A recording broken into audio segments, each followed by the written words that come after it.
This is Geek Gab for Saturday, August 25th, 2018, and we are back. I'm so excited to be here today. We have got, as usual, as mostly, as frequently featured on this show, we have our guest host. I am too tired today. Man, we need to just stop this and I can back up and redo that intro. I am out of it. I made a mistake. It's my fault. Are you doing the Spanish Inquisition? We'll come back in and we'll do it again. Yeah. I need to get an aviator's hat for that, an aviator's cap. I thought you were experimenting with pauses and changing up your cadence to see if you could make your opening a little different.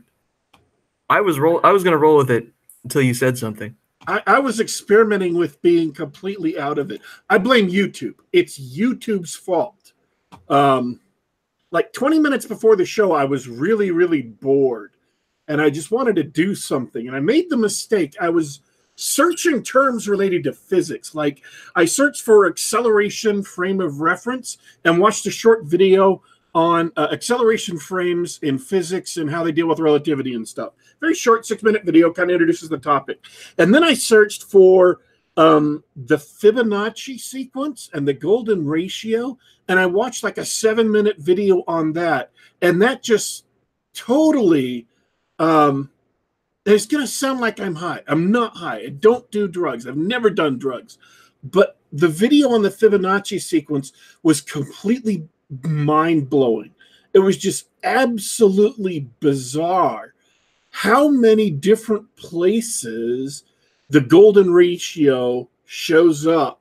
And so my brain was immediately taken out of like talk show mode and discussing what's going on mode and put into the, whoa, what does that mean? I wonder how that means. And then the thought even crossed my mind for a few seconds, like, okay, so all of these things that are popular, that are beautiful, that are moving, they all are built around the Fibonacci sequence, like architecture, pillars in a building, and people's faces, people with really attractive faces are built around the golden mean, and shells and flowers and beautiful paintings. And so the thought crossed my mind is, what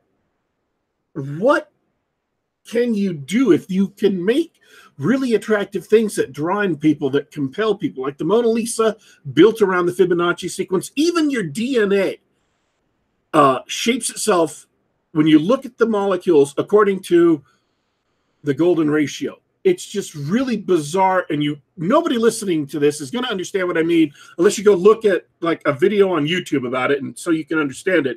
I apologize for discussing things that are far, far, far outside what we normally discuss and may be a bit confusing. But the thought I had that crossed my mind is how can you like apply the Fibonacci sequence or the golden mean to stories and to literature to make them more attractive to an audience?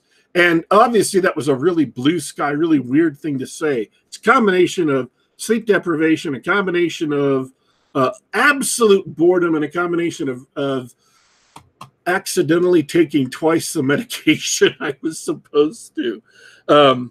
So that's why that's our best new tagline for the show now. Yeah. Geek Gab. I took twice the medication I was supposed to. That explains so much about the show. I like the discussion of the golden ratio and Fibonacci sequence.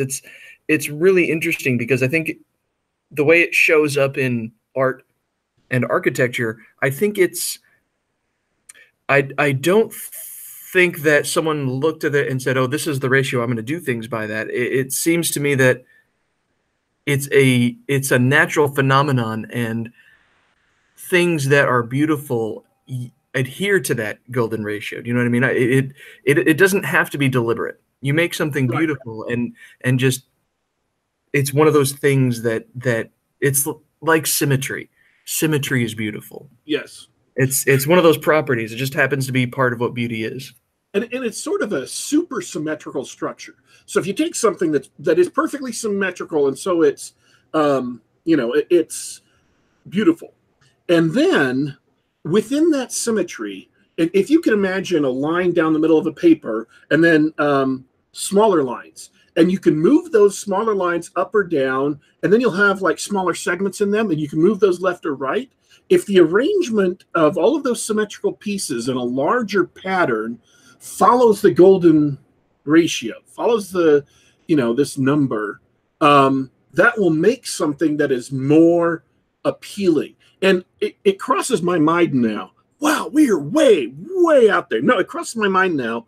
Diversity in comics, when he's talking about comic heroes, he points out heroic proportions, that when you're drawing a comic hero, the head is much, much bigger than it would normally be on a human body. That if you had a person in real life who had a head that big, it would look kind of freaky. But in comics, when you're drawing the pictures of superheroes, it looks perfectly natural. And I'm wondering if the proportions he describes for the torso, of how tall or short the torso is, how long or short the legs are, how bigger or smaller the head is, I'm wondering if all of those proportions themselves don't fall into the golden ratio or the Fibonacci sequence, if that underlies the heroic proportions of comic book illustrations.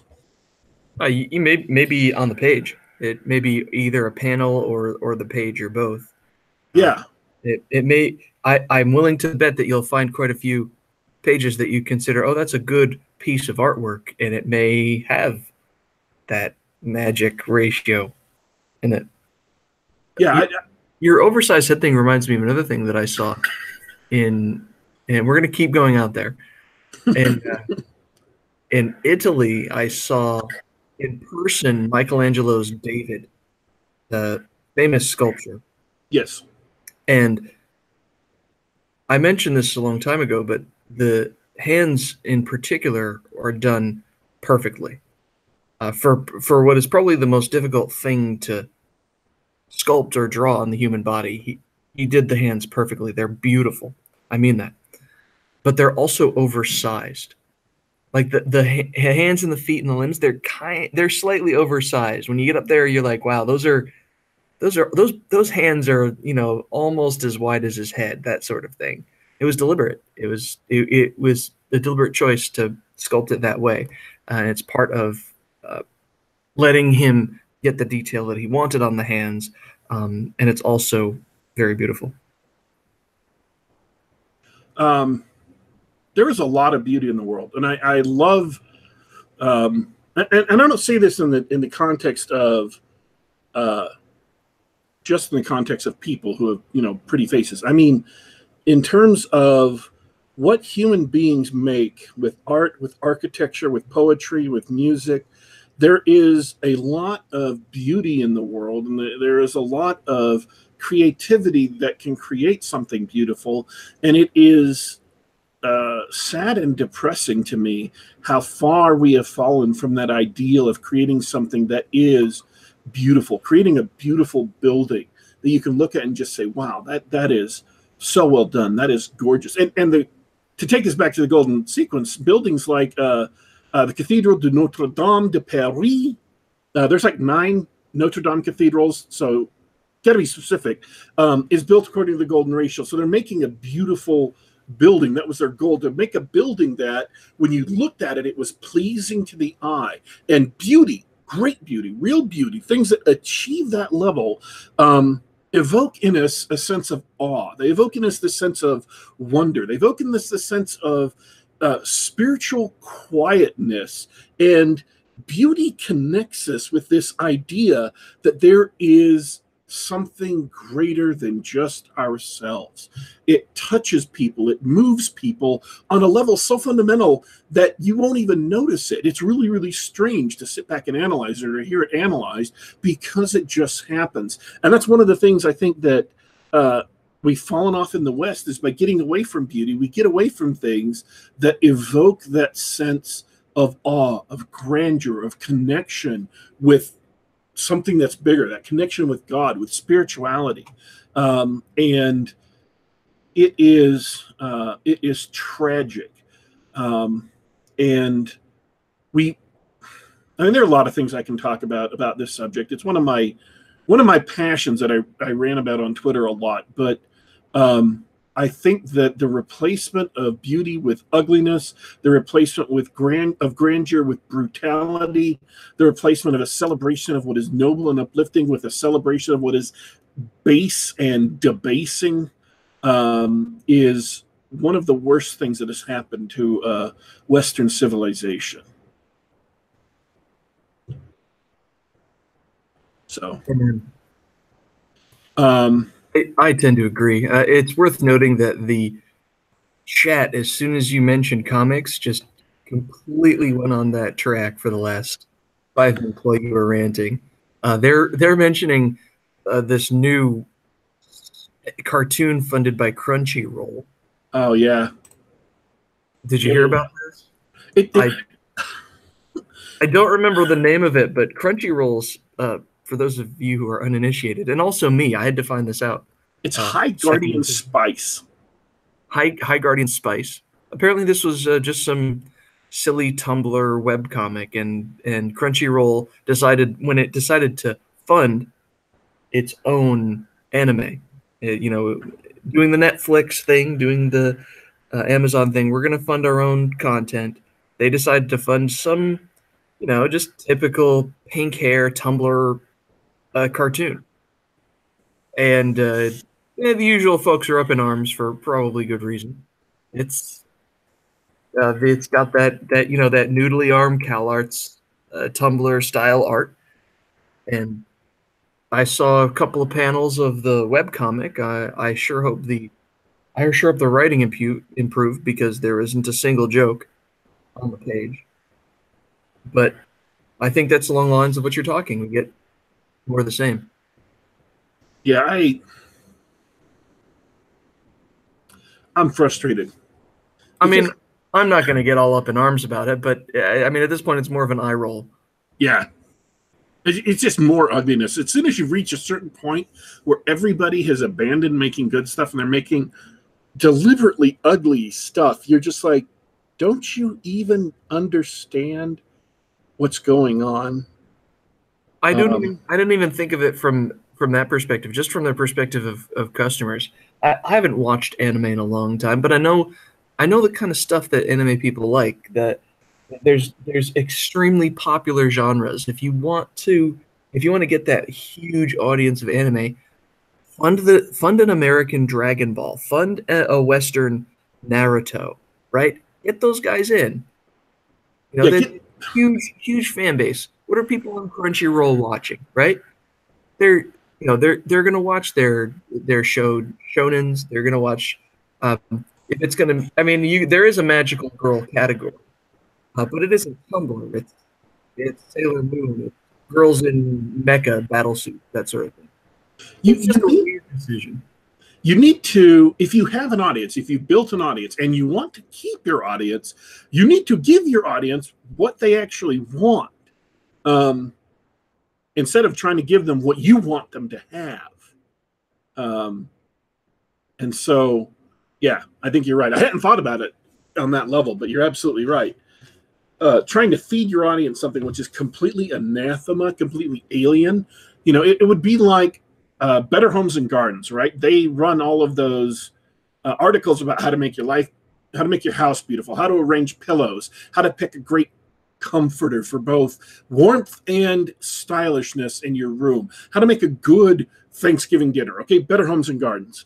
All of a sudden started publishing, hardcore, brutal, bloody cyberpunk stories in their magazine, right? It would be insane, because that's not what the audience for Better Homes and Gardens is there for. So, yeah, I think you're right about that. Yeah, that's our new tagline, by the way. Gab, brutal cyberpunk homes and gardens. When you're making and discarding taglines, uh, at a rate probably, I'm guessing, far greater than most shows. Brutal cyberpunk homes and gardens. So I had a couple things I wanted to talk about today. I am attempting to come up with a way to relate them to the theme of the show as thus far established, but I haven't really come up with one. It's just a funny little anecdote. But before we get to my funny little anecdote, how was your week, man? It's been pretty good. I am broadcasting live from a local gaming convention called Dragonflight. So it was a bit of a last minute thing. That's why I didn't say anything about it on the show before. But apparently, we've got a show going on for about 39 years, and it's a small local convention. All the local board game players are out here. They've got a small number of dealers, tons of games to be played. I've run into a few local gaming friends while I was here. So are you staying at the hotel, or are you just at the hotel because that's where the Wi-Fi is? Yeah, I'm actually staying at the hotel. It makes things easier. See, this was actually my thought, and I apologize. This is the first thought when you said the city you're in. Is that okay? Can we say the city? Yeah, I'm in Bellevue. Bellevue. Okay. I played a lot of Shadowrun, and I have come to realize after driving to Seattle and hanging out with Seattle with you guys at Penny Arcade Expo that the way that Shadowrun's rulebooks described Seattle wasn't so much deliberately misinformative. It was that they left out so much that it just absolutely did not let you know what the real Seattle area was like. So, like, the Redmond Barrens, right? This vast wasteland of concrete that is absolutely destroyed. It's one of the worst places in Seattle. When you go to Seattle, Redmond is like this big, hilly, foresty, suburby place, right? Yeah, it is. I mean, up until Microsoft, over the past 30 years, Microsoft turned it from a bunch of farms and forests to kind of a suburb. Right? You'd have to extrapolate really far to go from a suburb to a concrete wasteland that's part of Seattle. Yeah. But specifically in regards to Bellevue, the impression I get from Shadowrun, it's like, oh, Bellevue, isn't that just a really short drive from, isn't everywhere in the Seattle area a really short drive from every other where in the Seattle? And I realize that's inaccurate, but that was my thought. It was like, you're in Bellevue and you're taking a hotel, isn't that? Oh yeah, that was from Shadowrun. Oh, that was from Shadowrun. Really. I'm a very short drive from Seattle. Once you account for traffic, but it's not. I mean, you have to cross a lake to get there. I'm surprised. I'm surprised Shadowrun didn't really go into the geography of the area, because the geography of the area is kind of implies there's a lot of implications for the geography. I mean, it is gorgeous geography, but it's mountainous, and there's a big lake there, and all this other stuff that's really interesting. And what Shadowrun gave the impression of was that it was L.A. See, L.A. actually is, in the real world, what I thought Shadowrun was, or what I thought Seattle was because of Shadowrun. L.A. is, like, flat.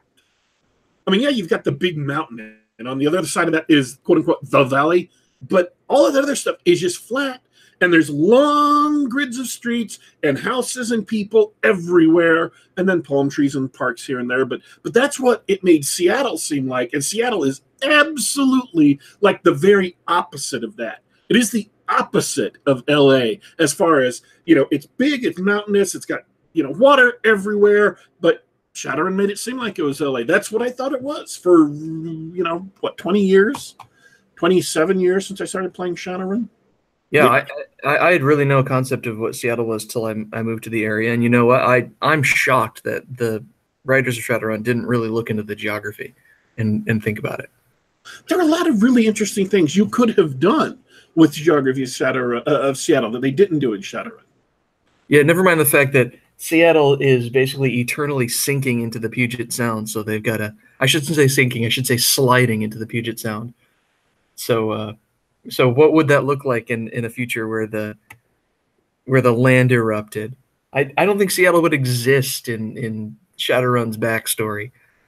Yeah, because there's like 4 volcanoes just in Washington State that are all really not all that terribly distant from what is it, Cascade Range. They're not terribly distant from Seattle. And if those 4 blew at the same time, that would be a really big shakeup in the Seattle area. Yeah, good point. If you accept the premises of Shadowrun's backstory, then yeah, this whole area would pretty much be destroyed by um, several volcanoes and a tidal wave. See, I find that fascinating. I'm wondering what that would look like. Well, I'll put it to you this way. Back when I had a house in Redmond, I joked that if the big earthquake hit, I would inherit beachfront property.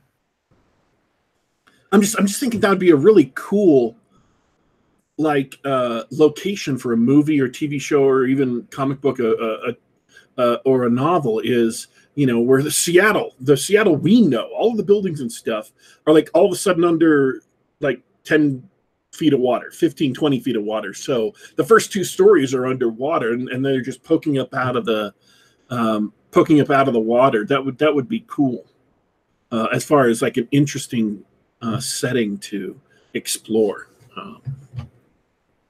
Now what we need, well, that's a good idea because now we could set that up if we stock the Seattle Underground, the famous city beneath the city.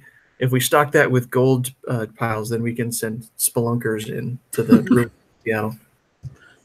We should do that. We should bury treasure in Seattle in various places, just so that after the apocalyptic earthquake, people can dig it up. So at your convention, is there anything new or exciting in board games that you saw? Or other games, whatever? Other games, interesting stuff. I haven't played anything new yet. I tried a new variant of Terraforming Mars, where we used an open market to purchase cards instead of a drafting or a random draw. That took away some of the randomness to the game and added lots of information to everybody. That was interesting.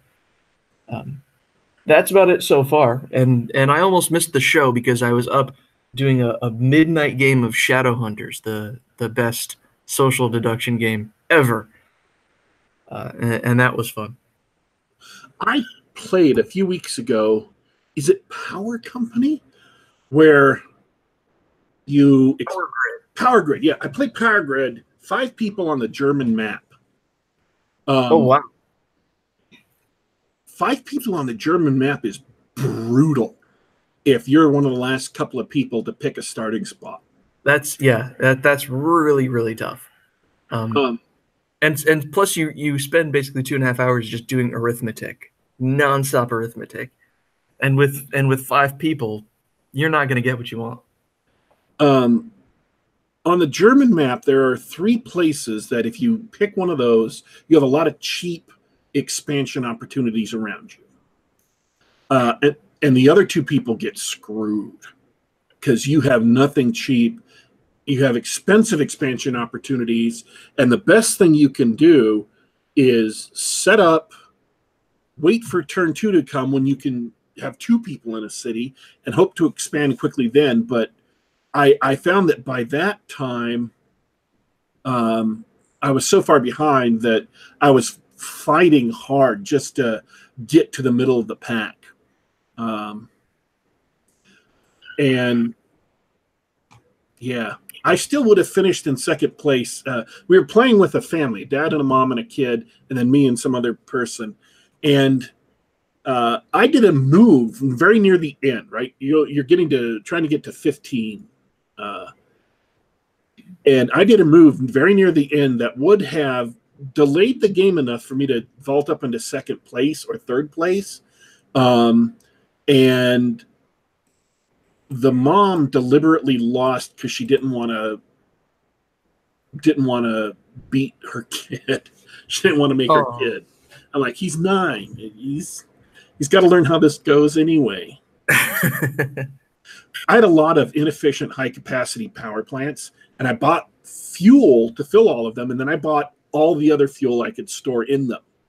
And if she had bought her quota of fuel, the kid would have gotten squished because he couldn't have had enough fuel to supply his cities. So if it had ended that turn, I would have come in second, which I thought was, that was to me a victory, is like leaping from back of the pack, brutal, no starting places to second place. I would have counted that a victory.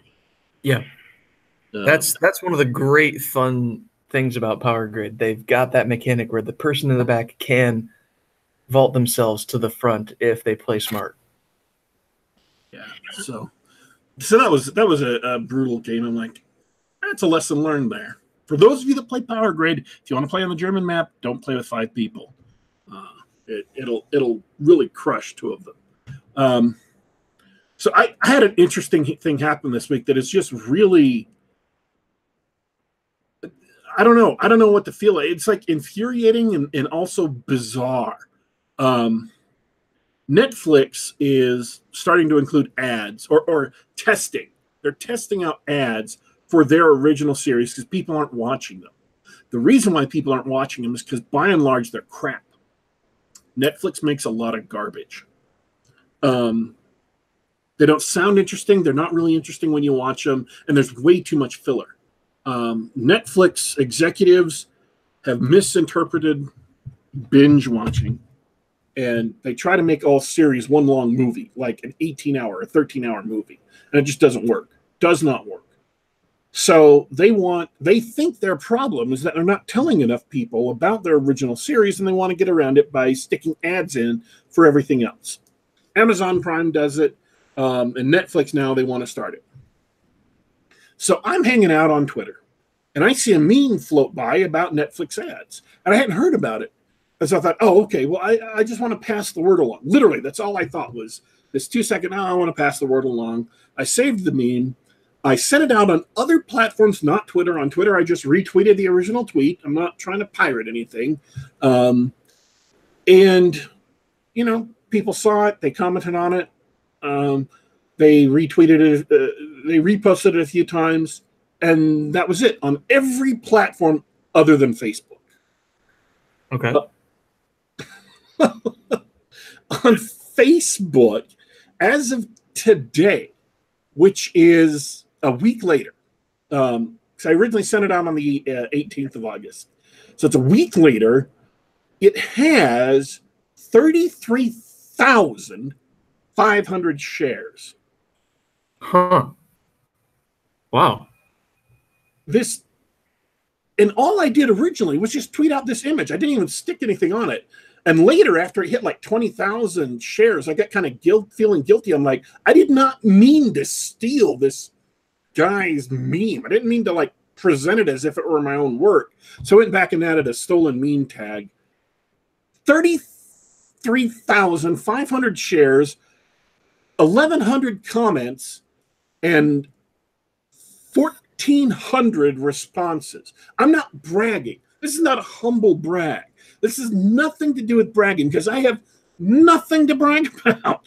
This literally took me less than a minute of thought. Oh, I need to send this out to my followers so they know this is coming. Save, post.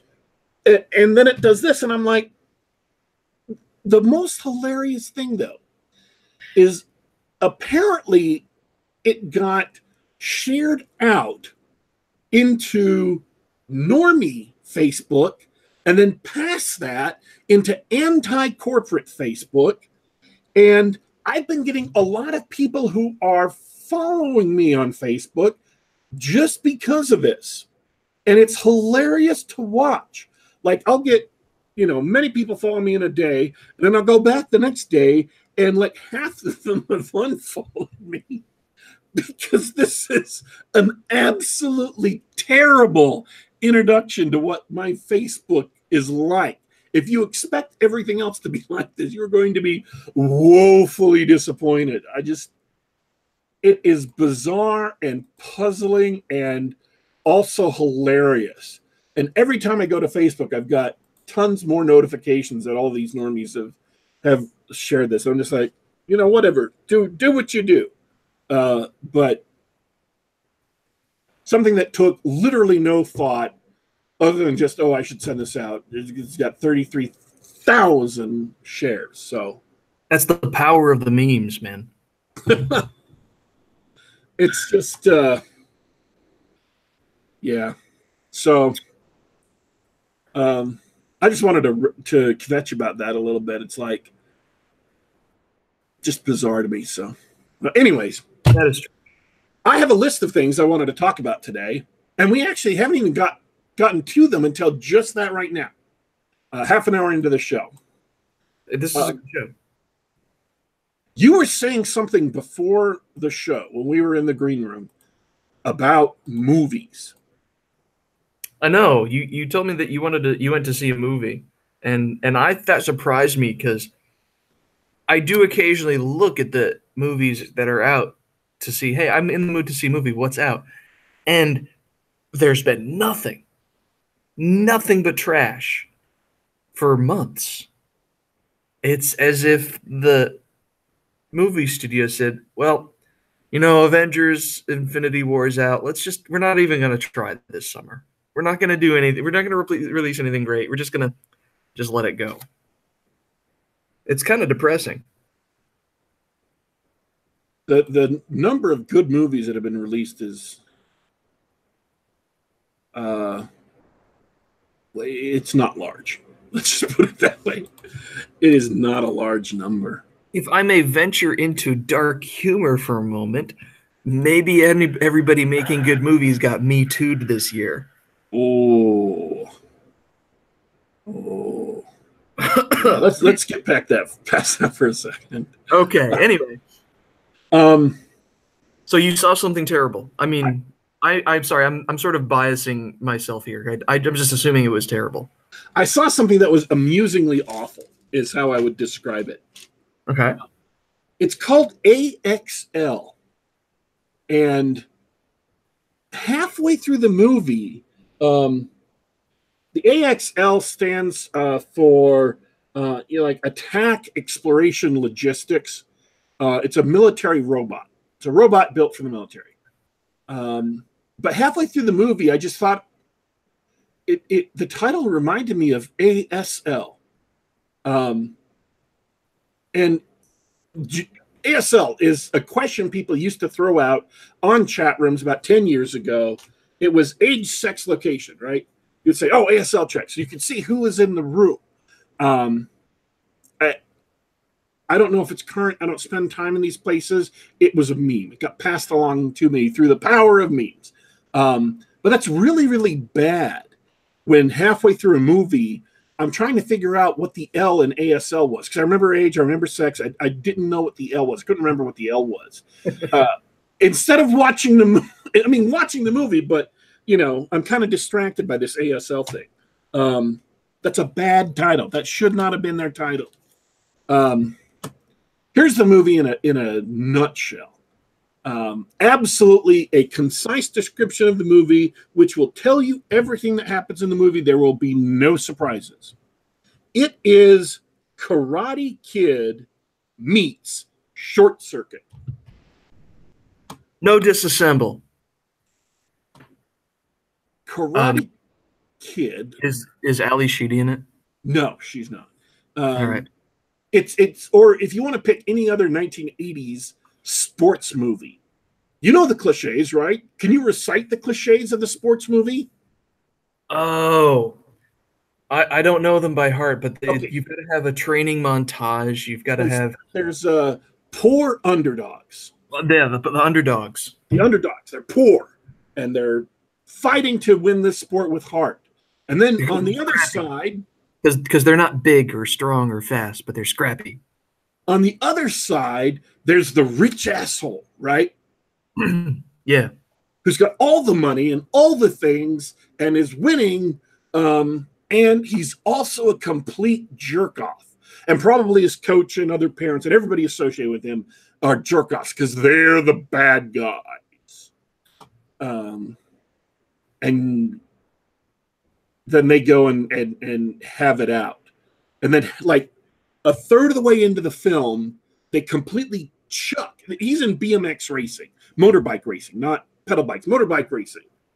And then, so we have this setup of the sports movie. And then a third of the way through, they throw it out and shift over to Short Circuit. This robot, it looks like a giant dog. It looks like the scariest dog in the world because it's huge. And it's a robot, and it's got not just big teeth, but these grinders in its mouth. And you're like, wow.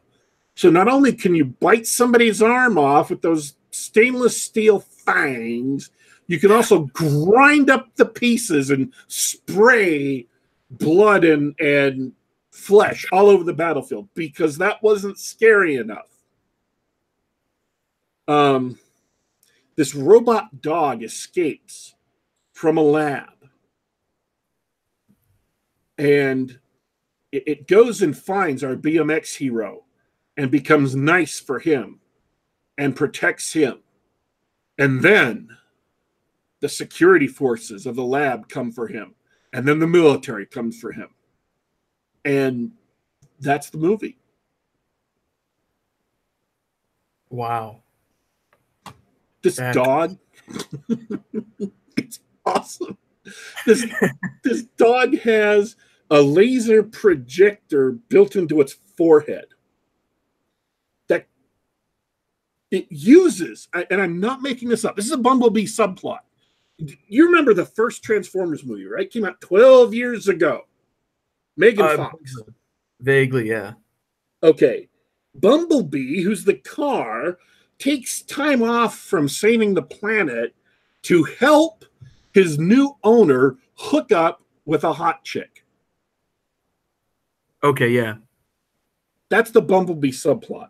Well, they actually have the robot, the killer, brutal, massacre military robot stops to help his new owner hook up with a hot chick. Wow.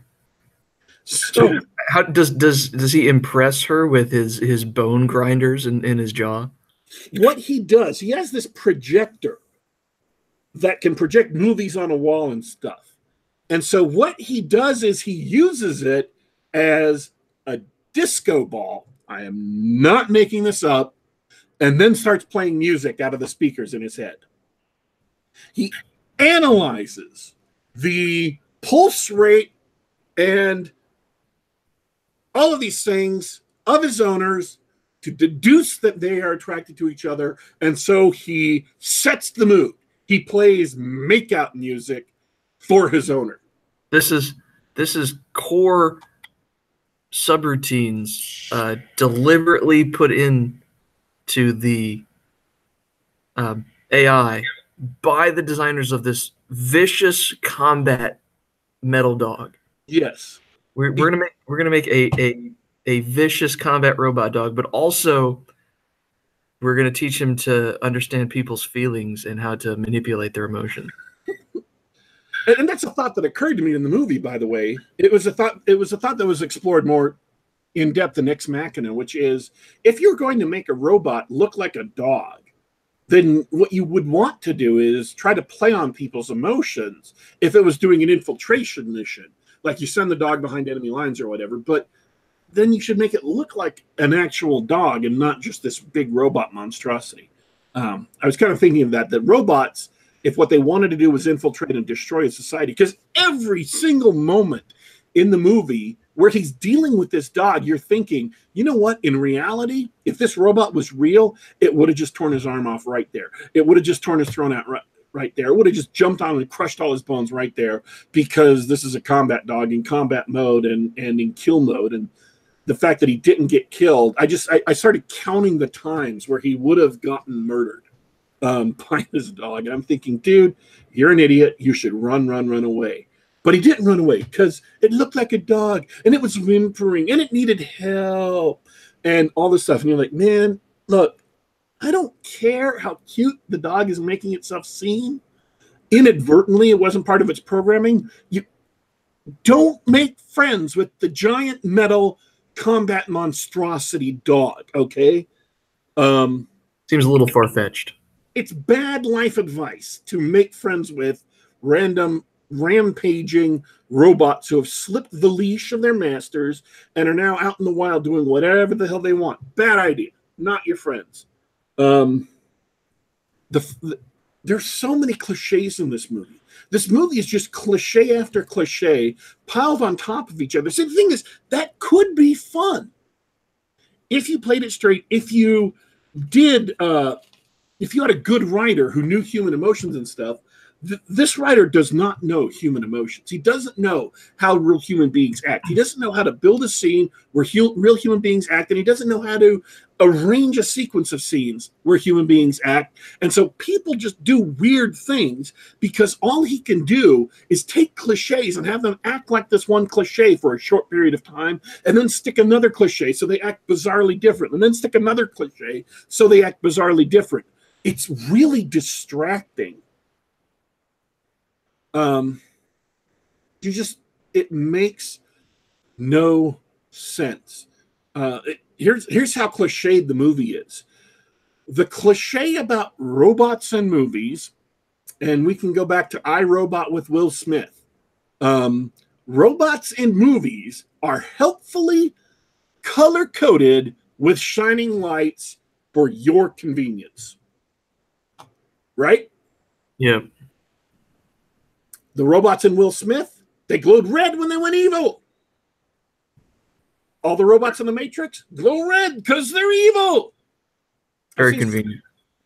Seen that, and when they go good, when they're good robots, then they're glowing blue, right? Blue for good, red for I'm going to kill you. So the eyes of this big, massive robot dog change color from red to blue based on whether he is or isn't going to kill you. Then that's how you know it's safe to pet the metal bone grinder dog. Yeah. At one point, the bad guy, the rich jerk kid, gets a bunch of gasoline. Actually, gets a little bit of gasoline and a weed removal flamethrower. They use a flamethrower to burn off the weeds on the track. Apparently, that's what they do in this movie. I have no idea if they do that in real life, you know. And he goes to kill the dog with it. Well, let me just step out of the movie for a second. If you've got a brutal, murdery attack robot who is on the loose, has no command and control, is just out there doing random things, what you should do is destroy it. Sure. Disable it somehow. Disable it somehow. That's the right thing to do. So despite the fact that the movie makes it so that you want to hate this guy, he's doing the right thing. Now, morally, the right thing. Practically, it's stupid because he's going to get... His friends are going to get messed up. The kid, the hero, quote-unquote hero, told the dog that he can't hurt the rich jerk, and so he's safe, but all his friends were around him filming this for YouTube. They're not safe.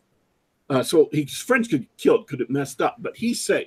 He uses his flamethrower to cook the dog, and in just a very short period of time, the dog dies. It gets completely wrecked. That's not a spoiler. I guess maybe it is a spoiler, but it's only about halfway through the movie, and they, have to rebuild the dog and get it back anyway. So that's a plot complication. But the other thing I was thinking is, okay, A, he shouldn't be confronting the dog.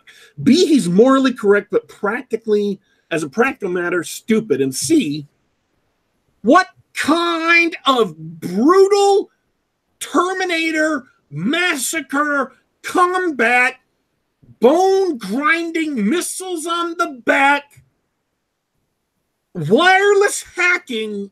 I didn't mention that. It hacks things wirelessly. I'll get back to that. Disco ball dog, combat billion-dollar dog, is killed by a few seconds of flames. That's seems like it's really fragile. A little bit of a design flaw. Maybe that wasn't part of their quality testing when they developed the giant combat dog. What kind of combat dog can be taken out of the equation by an unarmored 18-year-old kid with a weed removal flamethrower? That seems like a problem to me. Like, you have a billion-dollar stealth fighter that can be shot down and destroyed by a kid with a cap gun? That would seem to me to be a design flaw. Yeah, they should have instead of spending all that money on heart rate detection and disco ball projection, they probably should have done something about armoring his components. The dog hacks things wirelessly. In the middle of nowhere, he can get a wireless connection to the internet. They go to a gas station at one point to refill their truck so they can move on, and they don't have any money for the gas pump, so the dog wirelessly hacks the gas pump, as one does. That's great, because not only is he a vicious killing machine and a karaoke machine, but if you are in the middle of nowhere, you can use him as a wireless hotspot. Yes. Very, very versatile, this dog. Now, right next to the gas pump, maybe this is a thing in California. I don't know. It's not a thing where I live. Right next to the gas pump is an ATM. Not against the wall of the outside of the convenience store, inside the convenience store, right next to the gas pump is an ATM. Not normal. Not normal where I come from. Because why would you put an ATM in a place where it's going to be frequently blocked by vehicles where, you know, if you park correctly to fill your gas, you won't be able to get into the ATM machine easily anyway, and then no one else will either. You wouldn't do that. I don't think it's real. I think they made this up for the movie. So guess what the dog does? Gonna guess he's gonna get a bunch of cash. He gets a bunch of cash. He wirelessly hacks the ATM machine to spray out $20 bills. And so the kids just, and this is where, like, the writer doesn't know how to human write. The kids just grab the cash and wave it and laugh. Like, don't even think about they're stealing, you know, $1,000 or $2,000 and drive off. It's like, okay, if they're going to be the kinds of kids who are happy with stealing $2,000, that should have been established earlier. And as they are, they might have been able to say, look, we needed this gas, so we, you know, the dog hacked the gas, so we got the gas, and then just not be cool with the cash. And leave it there or take it in and give it to the gas station or whatever. Or the ATM machine shouldn't have just been in there. It was stupid to add. It was pointless because the cash never comes back. It doesn't matter. You never see it again. It doesn't affect the rest of the movie. It's just a waste of time, a wasted plot point. It confuses our characters. Who are they? Are they moral or are they immoral? No, they're just inconsistent. They're just randomly stacked together out of these little moments. The guy who was writing it thought, okay, we'll have him hack the gas pump, and then he can hack the ATM machine. It's that's a cool thing. We'll stick it in there, whether it made sense or not. You mean they just tried to? It was just supposed to be a gag, and it left you scratching your head instead. Yeah, I mean, it's just supposed to be, oh, here's something cool the dog can do, except we just saw him do it like a minute before. He hacked the gas pump. Okay, we know he can wirelessly hack. It doesn't increase the span of his abilities to have him also wirelessly hack the ATM machine. So whatever it was intended to reinforce, it didn't. It did not advance the plot. It didn't advance the characters. It was absolutely meaningless. It was a complete mistake. They should have cut it out in editing. They should have caught it in editing and just not put it into the movie. The movie was made obviously on a very, very tiny budget, and And this isn't necessarily bad. Oh, schlock. I've got to talk about schlock. Let me do this first. This isn't necessarily bad, where they had longer cuts that stayed on the characters longer, that moved more slowly than usual. They weren't really frenetic. That's a good thing. But they had strange jumps in the plot where you would expect like a 10-second or a 20-second shift or event to let you know what was happening. And so the movie made these confusing little jumps because they didn't have the money to do the setup for just 20 seconds of film to kind of smooth it out. So it was good in one sense. They had longer shots, which more movies need to move back towards, but it was bad in another sense. They had to omit a lot of things. So schlock. This movie is a sports movie plus, short circuit. It's schlock, okay? It's kind of low-grade, audience-pleasing material. But, Sure. But you can do good schlock. You can even do great schlock. If you're going to do schlock, at least it's not a pretentious, movie that's all up its own butt. But the schlock needs to be done well so that you actually succeed in entertaining the audience, in enthralling the audience. Schlock has to be entertaining. That's the only reason why it exists. And this schlock just wasn't entertaining. Absolutely not entertaining.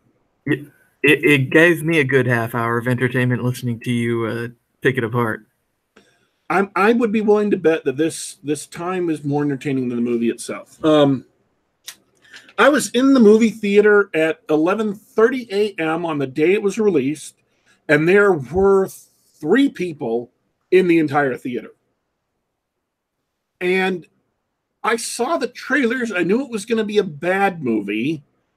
And the only reason I was there is because we needed something for the show today. So I went and saw the movie. But if I had just been watching it on my own, I wouldn't have gone there. I wouldn't have seen a movie this week. Nothing in this week came out, looked good at all. And so, it's a bad statement on the state of film these days, but also it's a fun part of the job.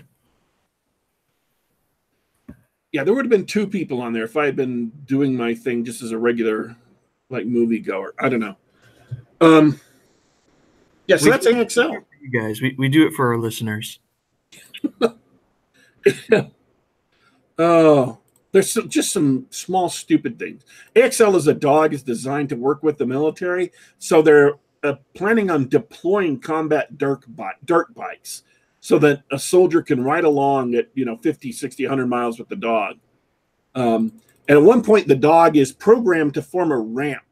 So it crouches down its hind legs. Its 4 legs are up, and it lowers its head to form a ramp. And the guy on the dirt bike, if you can hit the 1-inch wide or 2-inch wide strip of where its tail is in the ground, you can ride up the dog and jump over something. Wow. Combat dirt bikes. That sounds like something that some teenager wrote up in the 90s. Oh, what would be so cool? Oh, we'll mount a machine gun on the dirt bike. That'll be rad. Soldiers on dirt, ninjas on dirt bikes. Apparently this movie followed a production path a lot like Pixels.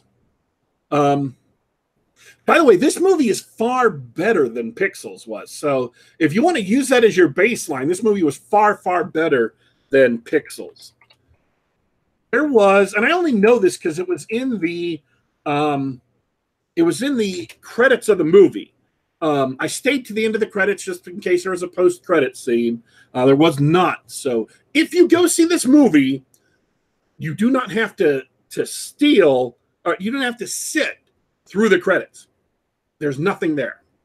Now, there's nothing there in the movie as well, but just there's nothing after the credits.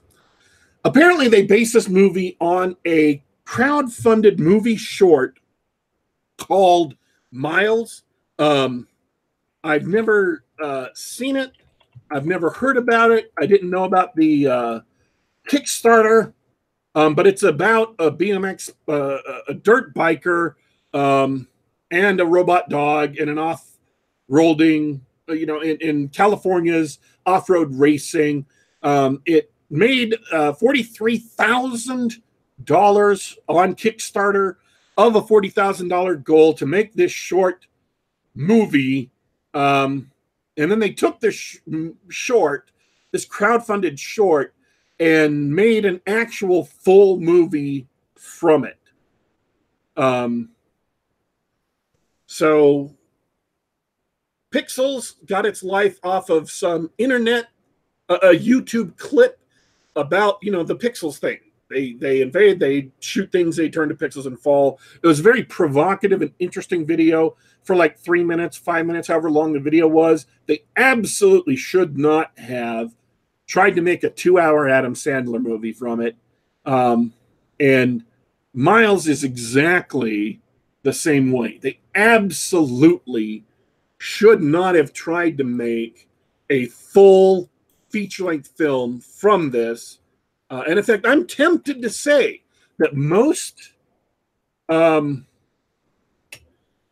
movies that are made on Kickstarter probably should not be turned into full feature-length movies.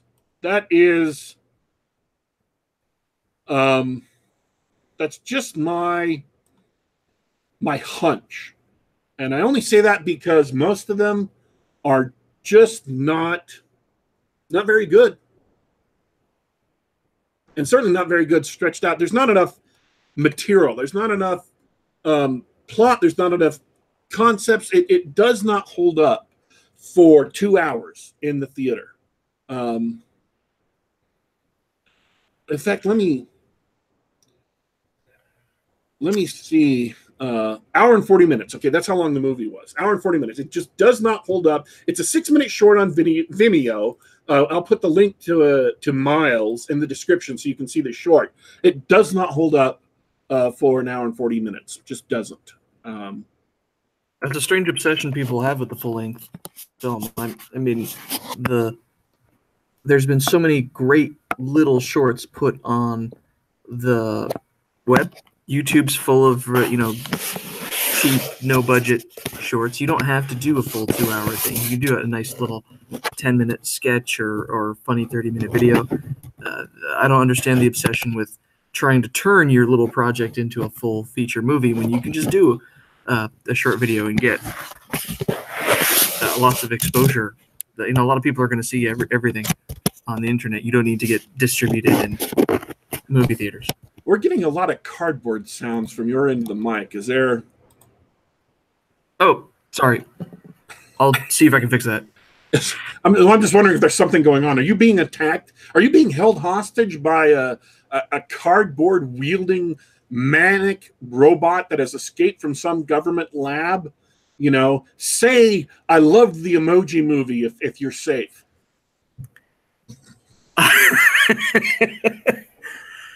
That's a trap. I'd rather die. So that's what I would expect you to say. That's what most normal, decent people say. Somebody in the chat's asking, by the way, is it better than the Emoji Movie? Yes, it absolutely is better than the Emoji Movie. I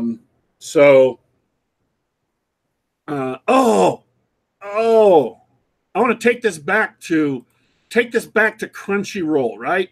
Take this back to High Guardian Spice. In the comments, Bradford Walker, who's on the show just a couple weeks ago, says that Star Trek Discovery has been revealed to be being based on bad Tumblr fanfic. Huh. Not surprised. All right. Well, this movie was not based on bad Tumblr fanfic, but boy, golly, it absolutely could have been. The thing is here, and I want to say this too about schlock. This could have been a really entertaining schlocky movie. You actually could take this premise and do something with it. You could have made a good movie. And that seems like a bold statement, but it could have been entertaining. It was never going to be Saving Private Ryan, and it doesn't have to be. It could have been better done. Better writing, better characterization, even under the limitations of a short budget. Once again, we circle back around to one of my common themes with movies on the show. With special effects that are so fabulous and fantastic, it's the story that matters. And I want to reassure you, the special effects in this movie were great. They were on par with special effects nowadays. Even a tiny low-budget movie based on a kick-started short, indie short, when it goes to be made for the theaters, can have great special effects. It did not noticeably look fake to me. That did not noticeably look green screened at any point.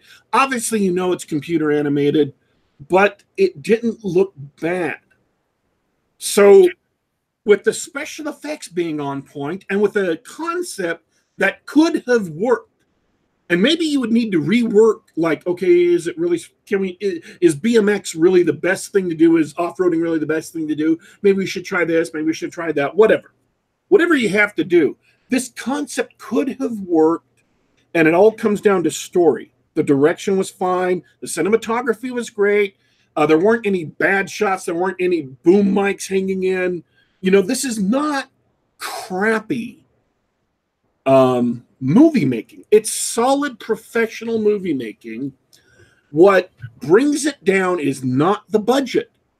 It even has the love interest in the movie is someone named Becky G. She was also in the new Power Rangers. And the actor, it has Thomas Jane in it. So they hired, and it also has Ted McGinley, who was the handsome husband for the last few seasons of Al Bundy's show on Fox. Why can't I remember the name of that? Help me out here, man. I'm sinking. Married with Children. Married with Children, yeah. He was the handsome husband of the next door neighbor for the last few seasons of Married with Children. So they have, you know, actual actors in it who aren't bad actors. I mean, there are some clunky performances from the corporate CEO. But even with a low budget, they had everything they needed. They could have made a good movie. They could have made good schlock. And instead they made bad schlock. And it's tragic, and it all comes down to the script. It all comes down to the story. In an age where fantastic, mind-blowing special effects, or what would have been fantastic, mind-blowing special effects 10 years ago, 15 years ago, 20 years ago, are available even to tiny budget films. In that era, special effects no longer matter. When competence in cinematography and other things are no longer at a super premium, they're no longer scarce, then that no longer matters. That all cancels out. And what you're left with is story.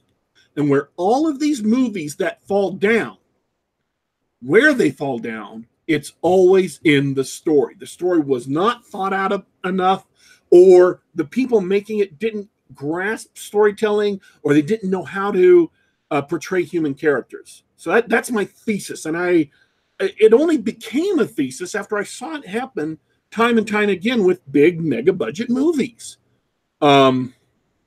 So yeah, it was a letdown. It could have been good schlock, and instead it was bad schlock. Thank you for, once again, taking that bullet for the rest of us and warning us of the bad schlock. By the way, folks, I've included a link to Miles, the short the movie was based off of, and a Robot Vision visual effects breakdown of Miles, of the completed short, in the description of the video, so you can check that out if you're interested in seeing the short movie that this was based off of. So yeah, that's everything I have about that movie. I've got pages more of notes, but I think I covered most of the important bits. Sounds good. Do you have anything else to talk about before we head off into the wild blue yonder? Well, before I say goodbye, I wanted to make a shout out to a friend of the show, Bradford C. Walker. check out our previous episode with him on it. His Star Knight Saga Kickstarter ends today, August 25th. So if you guys are listening live, be sure to check that out. With that said, I just want to say thanks to everybody listening, everybody in the chat who's hanging out. It's a lot of fun chatting with you and hanging out with these guys on a Saturday. And I want to say thanks to everybody who came and listened to the show live, participated in the chat. Those of you who want some more in-depth information on anime and on Crunchyroll in the background and stuff like that, by all means, please read the chat. They discussed the differences between Netflix and Amazon and what Crunchyroll is doing. And then we talked about a whole bunch of other things. It's really interesting, and it's a good complement to the show. So check that out if you're on, whenever you're listening to the show, come back, read the chat, and then by all means, if you can, plan to drop in sometime and participate. We are available on youtube.com/geekgab. About every week we do a show, so you can see all of our previous shows stacked up. We are also available on soundcloud.com, on the Google Play Store, and on the iTunes Store, at least until we're banned for rampant wrongthink. Just do a search for Geek Gab, and you can enjoy our show, subscribe to it, listen to it on the device of your choice. Some people listen on their way to work in the car to the podcast. One of our regulars, John Mollison, is listening to us while he's out running, apparently through the disaster-ridden wastelands of Hawaii, which has had both a volcanic eruption and a hurricane in the last couple of months. So, warm feelings and prayers for all of the people living in Hawaii. Good luck with all of that. Thanks, everybody, for tuning in. We are leaving you for today. But don't you worry. Don't you fret. We will be back.